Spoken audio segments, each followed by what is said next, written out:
സ്ത്രീകളിലൊക്കെ അതായത് പെൺകുട്ടികളിലൊക്കെ അവർക്ക് പ്രായപൂർത്തിയാവുന്ന സമയം, അതായത് അവരുടെ പീരീഡ്സ് ഒക്കെ സ്റ്റാർട്ട് ആവുന്ന സമയത്ത് അതൊന്നായി കഴിഞ്ഞ് ഒരു 3 വർഷമെല്ലാം കഴിഞ്ഞിട്ടും നോർമൽ ആയിക്കൊണ്ടിരിക്കുന്ന പീരീഡ്സ് പെട്ടെന്ന് അതിലൊരു ചേഞ്ചസ് ഒക്കെ വരിക, അല്ലെങ്കിൽ ഒരു ഇറഗുലർ ആയിട്ട് മാറുക. ഇതൊക്കെ വളരെ കോമൺ ആയിട്ട് ഇന്ന് സ്ത്രീകളിലും പെൺകുട്ടികളിലൊക്കെ കേൾക്കാറുണ്ട്. ആദ്യത്തെ ഒരു 3 വർഷമൊക്കെ ആണെങ്കിൽ പീരീഡ്സ് ആയി കഴിഞ്ഞു.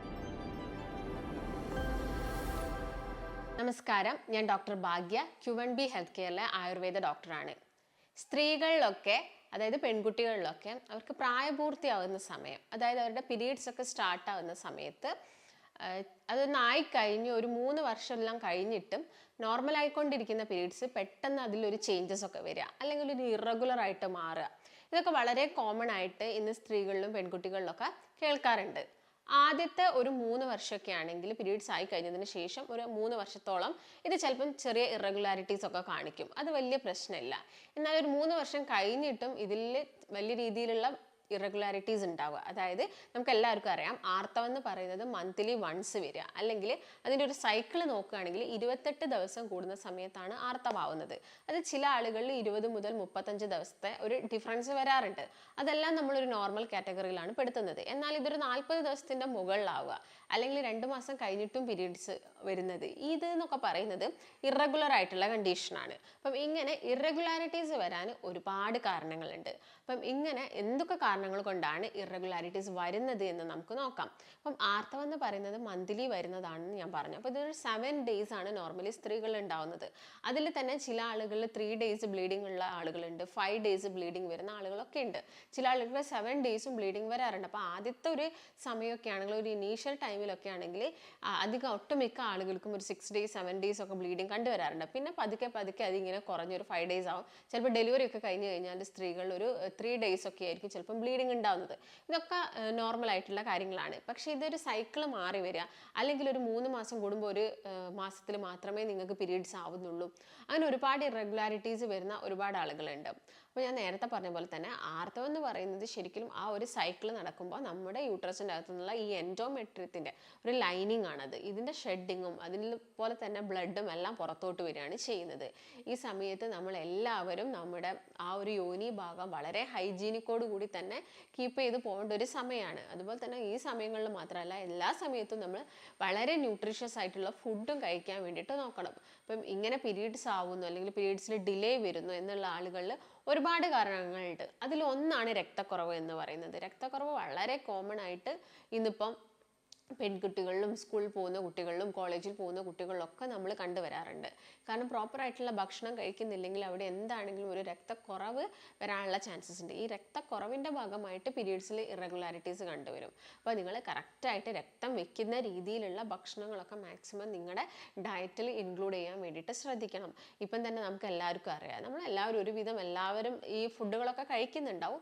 എന്നാൽ സ്ത്രീകളൊക്കെ ആണെങ്കിൽ കുറച്ചും കൂടി കോൺസെൻട്രേഷൻ കൊടുത്തിട്ട്, അല്ലെങ്കിൽ ഈ ഭക്ഷണങ്ങൾ നിങ്ങൾ എല്ലാ ദിവസവും നിങ്ങളുടെ ഡയറ്റിൽ ഇൻക്ലൂഡ് ചെയ്യാൻ വേണ്ടിയിട്ട് പ്രത്യേകം ശ്രദ്ധിക്കണം. അതിൽ ഒന്നാമതായിട്ട് പറയുന്നത് റാഗിയാണ്. റാഗി നിങ്ങൾക്ക് കുറുക്കായിട്ടോ അല്ലെങ്കിൽ ജസ്റ്റ് പൊടിയായിട്ടോ ഒക്കെ, അല്ലെങ്കിൽ നിങ്ങൾ രാവിലെയൊക്കെ കഴിക്കുന്ന ബ്രേക്ക്ഫാസ്റ്റ്, ഇപ്പോൾ ദോശ ആയിക്കോട്ടെ, ഇഡ്ഡലി ആയിക്കോട്ടെ, അല്ലെങ്കിൽ പുട്ടിലൊക്കെ ആണെങ്കിൽ റാഗി പൗഡർ മിക്സ് ചെയ്തിട്ട് നിങ്ങൾ കഴിക്കാൻ വേണ്ടിയിട്ട് പ്രത്യേകം ശ്രദ്ധിക്കുക. ഇല്ലെങ്കിൽ ഞാൻ നേരത്തെ പറഞ്ഞ പോലെ പാൽ ഒഴിച്ചിട്ട് കുറച്ച് ശർക്കരയൊക്കെ ആഡ് ചെയ്തിട്ട് നിങ്ങൾക്കൊരു കുറുക്കാക്കി എടുക്കുന്നതൊക്കെ നല്ലതാണ്. അതുപോലെ തന്നെ നമുക്ക് പീരീഡ്സ് ആവാനും അല്ലെങ്കിൽ ആ രക്തക്കുറവ് പരിഹരിക്കാനൊക്കെ ഉള്ള ഒരു ബെസ്റ്റ് ഓപ്ഷൻ എന്ന് പറയുന്ന മറ്റൊന്നാണ് അനാർ ഫ്രൂട്ട്, അഥവാ നമ്മൾ മാതള എന്നൊക്കെ പറയുന്ന ഫ്രൂട്ട്. അത് നിങ്ങൾ എല്ലാ ദിവസവും കഴിക്കുകയാണെങ്കിൽ നിങ്ങൾക്ക് ഈ ഒരു ഇറഗുലാരിറ്റീസ് നമുക്ക് മാറ്റിയെടുക്കാൻ വേണ്ടിയിട്ട് സാധിക്കും. മറ്റൊന്നാണ് എള്ളെന്ന് പറയുന്നത്. ഈ നിങ്ങൾ എള്ളുണ്ടായിട്ട് കടയിൽ നിന്ന് വാങ്ങി കഴിക്കുന്നതിനേക്കാൾ ബെറ്റർ നമ്മൾ ഡയറക്റ്റായിട്ട് എള്ള് വാങ്ങിയിട്ട് ജസ്റ്റ് നമുക്കത് വറുത്ത് പൊടിച്ച് നമുക്കത് കഴിക്കുന്നത് വളരെ നല്ലതാണ്. പിന്നെ ഡേറ്റ്സ് ഒക്കെ നല്ലതാണ്. പക്ഷേ ഡേറ്റ്സ് ഒക്കെ ഇപ്പം ഒരുപാട് മധുരം, അതുപോലെ തന്നെ ഇത് സിറപ്പിലിട്ട് വെച്ചിട്ടൊക്കെ ആയിരിക്കും ഡേറ്റ്സ് ഉണ്ടാക്കുന്നത്. അപ്പം നിങ്ങൾക്ക് ഒറിജിനൽ പ്യുവർ ആയിട്ടുള്ള ഡേറ്റ്സും കാര്യങ്ങളൊക്കെ കിട്ടുന്നുണ്ടെങ്കിൽ നിങ്ങൾ അത് മാക്സിമം നിങ്ങളുടെ ഡയറ്റിൽ ഇൻക്ലൂഡ് ചെയ്യാൻ വേണ്ടി ശ്രദ്ധിക്കുക. അതുപോലെ തന്നെ കറുത്ത മുന്തിരി അത് പച്ചയാണെങ്കിലും ഉണക്കയാണെങ്കിലും നല്ലതാണ്. ഉണക്കമുന്തിരിയൊക്കെ ആവുന്ന സമയത്ത് നന്നായിട്ട് വാഷ് ചെയ്യണം. നന്നായിട്ട് വാഷ് ചെയ്തത് നിങ്ങൾ തലേദിവസം വെള്ളത്തിൽ ഇട്ട് വെക്കുക. എന്നിട്ട് ആ വെള്ളം നിങ്ങൾ എല്ലാ ദിവസവും രാവിലെ കുടിക്കാൻ വേണ്ടിയിട്ട് പ്രത്യേകം ശ്രദ്ധിക്കുക. അപ്പം രക്തം വെക്കാൻ പിന്നെ മെയിനായിട്ട് നമ്മൾ കുറച്ച് കഴിക്കേണ്ടത് വെജിറ്റബിൾസും കൂടിയാണ്. അപ്പോൾ വെജിറ്റബിൾസ് എന്നൊക്കെ പറയുന്ന സമയത്ത് ഇപ്പോൾ ബീട്രൂട്ട്, ക്യാരറ്റ്, ഇതൊക്കെ പെട്ടെന്ന് തന്നെ നമ്മുടെ ശരീരത്തിൽ ഈ ഒരു HBൻ്റെ പെർസെൻറ്റേജ് കൂട്ടാൻ വേണ്ടിയിട്ട് സഹായിക്കും. അത് നിങ്ങൾ എല്ലാ ദിവസവും അല്ലെങ്കിൽ വീക്കിലി വീക്ക് കംപ്ലീറ്റ് ആയിട്ട് നിങ്ങൾ ബീട്രൂട്ട് മാത്രം തോരൻ വെച്ച് കഴിക്കുമ്പോൾ തന്നെ നിങ്ങൾക്ക് പെട്ടെന്ന് തന്നെ ആ ഒരു HB കൂടുന്നത് കാണാൻ വേണ്ടിയിട്ട് സാധിക്കും.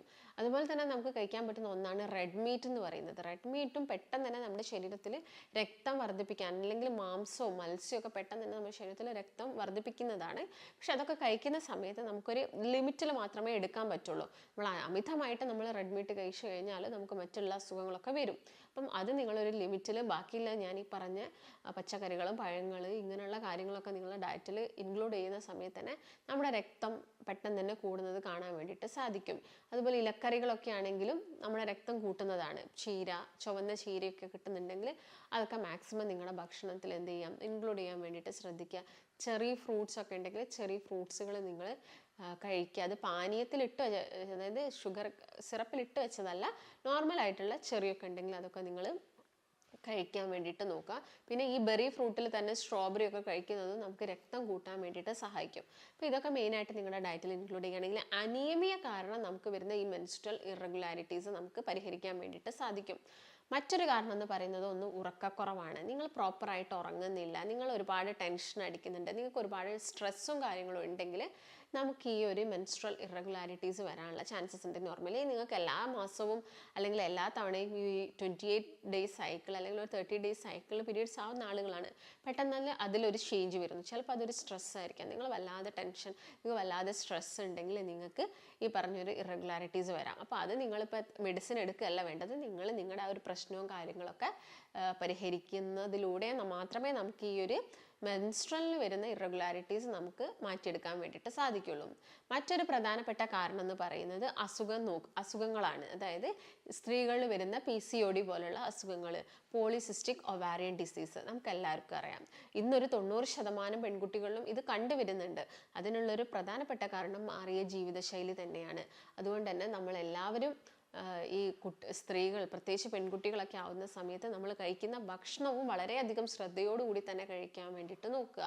ഇപ്പം PCOD ഉള്ള സ്ത്രീകളൊക്കെയാണ് ഒട്ടുമിക്ക ആളുകളിലും അത്യാവശ്യം തടിയും ആ ഒരു അത്യാവശ്യം വെയിറ്റ് ഒക്കെ ഉള്ള ആളുകളായിരിക്കാം. പക്ഷെ മെലിഞ്ഞ ആളുകളിലും ഇത് വരുന്നുണ്ട്. കാരണം അവരുടെ ബോഡിയിൽ ചിലപ്പം ആ ഫാറ്റ് പെട്ടെന്ന് പിടിക്കണം എന്നില്ല. എന്നാലും മെലിഞ്ഞ ആളുകളിലും PCOD വരുന്നുണ്ട്. അവർ നന്നായിട്ട് ഫുഡ് കഴിക്കുന്നുണ്ട്, പക്ഷെ തടി വെക്കുന്നില്ല. ഇങ്ങനെയുള്ള ആളുകളായിരിക്കാം. അപ്പം ഇങ്ങനെയുള്ള ആളുകളൊക്കെ ആണെങ്കിൽ PCOD ഉണ്ടെങ്കിൽ നിങ്ങളത് മാക്സിമം ട്രീറ്റ് ചെയ്യാൻ വേണ്ടിയിട്ട് നോക്കണം. ചില ആളുകൾ ഒരു ഓവറിയിൽ വരുന്ന, ഒരു അണ്ടാശയത്തിൽ വരുന്ന ആളുകളുണ്ട്, 2 അണ്ടാശയത്തിൽ വരുന്ന ആളുകളുണ്ട്. നമ്മൾ ട്രീറ്റ് ചെയ്യുന്ന സമയത്ത് അതിൻ്റെ സൈസ് നോക്കാറുണ്ട്. കാരണം ചില ആളുകൾക്ക് ഡയറ്റ് മാത്രം മതിയാവും. ഡയറ്റ് എടുത്തു കഴിഞ്ഞാൽ ചിലപ്പം അതങ്ങ് നോർമലായി പോയിക്കോളും.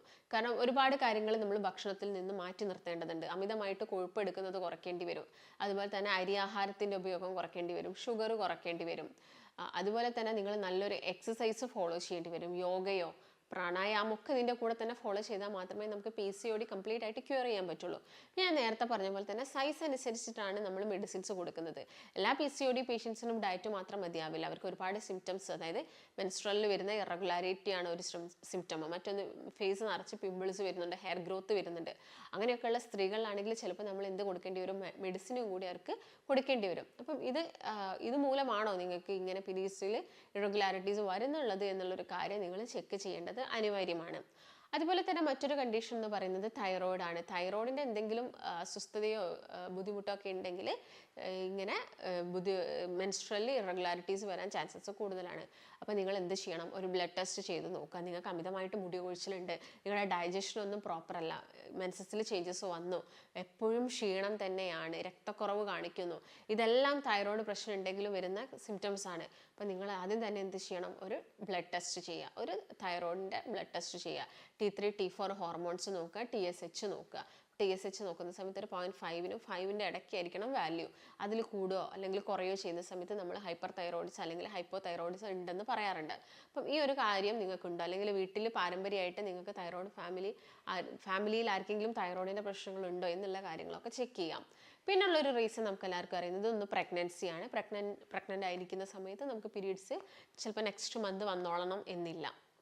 അപ്പോൾ നിങ്ങൾ അങ്ങനെ എന്തെങ്കിലും ഉണ്ടെങ്കിൽ നിങ്ങൾ ചെക്ക് ചെയ്യുക, UPT ചെക്ക് ചെയ്യുക, അല്ലെങ്കിൽ നിങ്ങൾ ബ്ലഡ് ടെസ്റ്റിലൂടെ ആ ഒരു കാര്യം പോസിറ്റീവ് ആണോ എന്നുള്ളൊരു കാര്യം ചെക്ക് ചെയ്യേണ്ടത് അനിവാര്യമാണ്. പിന്നെ ഒന്നെന്ന് പറയുന്നത് പ്രൊലാക്റ്റിൻ ഹോർമോൺസ് കൂടുതലായിട്ട് ഉൽപ്പാദിപ്പിക്കുക. അതിൻ്റെ ഭാഗമായിട്ട് പാലുൽപാദനം, പ്രൊലാക്റ്റിൻ എന്ന് പറയുന്നത് പാലുൽപാദനത്തിന് സഹായിക്കുന്ന ഹോർമോണാണ്. ഇത് പിറ്റ്യൂട്ടറി ഗ്ലാൻഡിൽ നിന്നാണ് പ്രൊഡ്യൂസ് ചെയ്യുന്നത്. അപ്പം ഇത് കൂടുതലായിട്ട് ഉൽപ്പാദിപ്പിക്കുന്ന സമയത്ത് നമ്മുടെ നിപ്പിൾസിൽ ചേഞ്ചസ് വരും. നിപ്പിൾസിൽ നിന്ന് ചെറിയൊരു ഡിസ്ചാർജ് പുറത്തോട്ട് വരും. അതുപോലെ തന്നെ ഈ ഒരു ബ്രസ്റ്റ് ഏരിയ ഒക്കെ ആയിരുന്ന സമയത്ത് അവിടെ കുറച്ച് ആ ഒരു ഗ്ലാൻഡൊക്കെ കുറച്ച് തടിച്ച് വീർത്തിരിക്കും. അപ്പോൾ അവർക്ക് കൂടുതൽ പെയിനും കാര്യങ്ങളൊക്കെ ഉണ്ടായിരിക്കും. ഈ ഒരു സ്റ്റേജിലും നമുക്ക് പീരീഡ്സ് ഇറഗുലർ ആവാനുള്ള ചാൻസസ് ഉണ്ട്. അപ്പം അതുണ്ടോ എന്ന് നിങ്ങൾ പ്രത്യേകം ചെക്ക് ചെയ്യാൻ വേണ്ടിയിട്ട് ശ്രദ്ധിക്കുക. അതുപോലെ തന്നെ പീരീഡ്സ് ഇറഗുലർ ആവുന്ന മറ്റൊരു കണ്ടീഷൻ എന്ന് പറയുന്നത് നിങ്ങൾക്ക് അമിതമായിട്ടുള്ള വെയിറ്റ് ഉണ്ട്, നിങ്ങൾക്ക് വെയിറ്റ് ഗെയിൻ, നല്ല രീതിയിൽ വെയിറ്റ് ഉണ്ട്, പക്ഷേ PCOD ഒന്നും ചിലപ്പോൾ ഉണ്ടാവണമെന്നില്ല. ഇങ്ങനെയുള്ള ആളുകളിലും പീരീഡ്സിൽ ഇറഗുലാരിറ്റീസ്, അതായത് ഫാറ്റിൻ്റെ അക്യുമുലേഷൻ ബോഡിയിൽ നടക്കുന്നുണ്ടെങ്കിലും അവിടെ ഹോർമോൺ ചേഞ്ചസും കാര്യങ്ങളും ഉണ്ടാവാനുള്ള ചാൻസസ് ഉണ്ട്. അപ്പം ഇതിൻ്റെ ഭാഗമായിട്ട് നിങ്ങൾക്ക് ഇറഗുലർ ആയിട്ടുള്ള പീരീഡ്സ് വരാം. അപ്പം ഇത് നിങ്ങൾ കുറയ്ക്കുന്നത് നമുക്ക് എപ്പോഴും നമ്മുടെ വെയിറ്റ് കുറച്ചാലേ നമുക്കിത് നോർമലിലോട്ട് വരാൻ വേണ്ടിയിട്ട് സാധിക്കുള്ളൂ. നമുക്കെല്ലാവർക്കും പീരീഡ്സ് ഇങ്ങനെ ഇറഗുലറൊക്കെ ആയി കഴിഞ്ഞാൽ സ്ത്രീകളിൽ കല്യാണമൊക്കെ കഴിഞ്ഞ് കഴിഞ്ഞാലും അവർക്ക് ഇൻഫെർട്ടിലിറ്റി പോലുള്ള പ്രശ്നങ്ങളൊക്കെ വരാനുള്ള ചാൻസസ് ഒരുപാട് കൂടുതലാണ്. അപ്പോൾ നിങ്ങൾക്ക് വെയിറ്റൊക്കെ ഉള്ള ആളുകളാണെങ്കിൽ നിങ്ങൾ മാക്സിമം നിങ്ങളുടെ വെയിറ്റൊക്കെ കുറയ്ക്കാൻ വേണ്ടിയിട്ട് ശ്രദ്ധിക്കുക. PCOD ഒക്കെ ആവുന്ന സമയത്ത് നമുക്കറിയാം ഈ ആൻഡ്രോജൻ ഹോർമോൺസ് കൂടുതലായിട്ട് ഉൽപ്പാദിപ്പിക്കുന്നത് കൊണ്ടാണ് ഈ ഓവറായിട്ടുള്ള ഹെയർ ഗ്രോത്തും കാര്യങ്ങളിലൊക്കെ സ്ത്രീകളിൽ കണ്ടുവരുന്നത്. അപ്പോൾ എന്താണെങ്കിലും നമ്മൾ ഇതിനുള്ള ട്രീറ്റ്മെൻറ്റ് എടുക്കുന്നത് എത്രയും പെട്ടെന്ന് ആ ഒരു ട്രീറ്റ്മെൻറ്റ് നമ്മൾ സ്റ്റാർട്ട് ചെയ്യുന്നത് നന്നായിരിക്കും. അതുപോലെ തന്നെ മറ്റൊരു റീസൺ ഈ പീരീഡ്സ് ഇറഗുലർ ആവാനുള്ളൊരു കാരണം എന്ന് പറയുന്നത് നിങ്ങളൊരു DNC ഒക്കെ കഴിഞ്ഞിരിക്കുന്ന ആളുകളാണ്. അതായത് നമ്മൾ ഇപ്പം പ്രഗ്നൻ്റ് ആയി കഴിഞ്ഞിട്ടോ അല്ലെങ്കിൽ എന്തെങ്കിലും ഒരു ഗ്രോത്തിൻ്റെ ഭാഗമായിട്ട് നിങ്ങൾ DNC ചെയ്തിട്ടുണ്ടെങ്കിൽ ആ ഭാഗത്തുള്ള ലൈനിങ്ങിലൊക്കെ ചെറിയ, അതായത് നമ്മൾ DNC എന്ന് പറയുന്നത് ഡയലറ്റേഷൻ ആൻഡ് ക്യൂററ്റേജ് ആണ്. ഇങ്ങനെ ക്യൂററ്റേജ് ചെയ്യുന്ന സമയത്ത് ആ ലൈനിങ്ങിലൊക്കെ ചെറിയ എന്തെങ്കിലും തകരാറ് സംഭവിച്ചു കഴിഞ്ഞാൽ ഈ മെൻസ്ട്രേഷൻ ലേറ്റ് ആവാനുള്ള ചാൻസസ് ഒക്കെ വളരെയധികം കൂടുതലാണ്. അത് നിങ്ങൾ പ്രത്യേകം ശ്രദ്ധിക്കേണ്ടതുണ്ട്. അതുപോലെ തന്നെ നിങ്ങൾ കണ്ടിന്യൂസ് ആയിട്ട് എന്തെങ്കിലും ആൻറ്റിബയോട്ടിക്സ് എടുത്തിട്ടുണ്ടെങ്കിൽ, കുറേ കാലമായിട്ട് നിങ്ങൾ ആൻറ്റിബയോട്ടിക്സ് കഴിക്കുന്ന ആളുകളാണ്, അല്ലെങ്കിൽ നിങ്ങൾക്ക് എന്തെങ്കിലും അസുഖങ്ങളൊക്കെ ഉണ്ട്, നിങ്ങളിങ്ങനെ മരുന്ന് എടുത്തിട്ടുണ്ടെങ്കിൽ നിങ്ങൾക്ക് ഈ ഒരു പീരീഡ്സിൽ ഇറഗുലറിറ്റി കാണിക്കാനുള്ള ചാൻസസ് വളരെയധികം കൂടുതലാണ്. പിന്നെ ഞാൻ നേരത്തെ പറഞ്ഞ പോലെ തന്നെ സ്ട്രെസ്സാണ് വേറൊരു പ്രധാനപ്പെട്ട കാരണം. അപ്പം അതൊക്കെ ഉണ്ടെങ്കിൽ നിങ്ങൾ മാക്സിമം അത് കുറച്ചുകൊണ്ട് വരിക. പിന്നെ ഭക്ഷണമൊക്കെ നിങ്ങൾ നന്നായിട്ട് ശ്രദ്ധിക്കുക.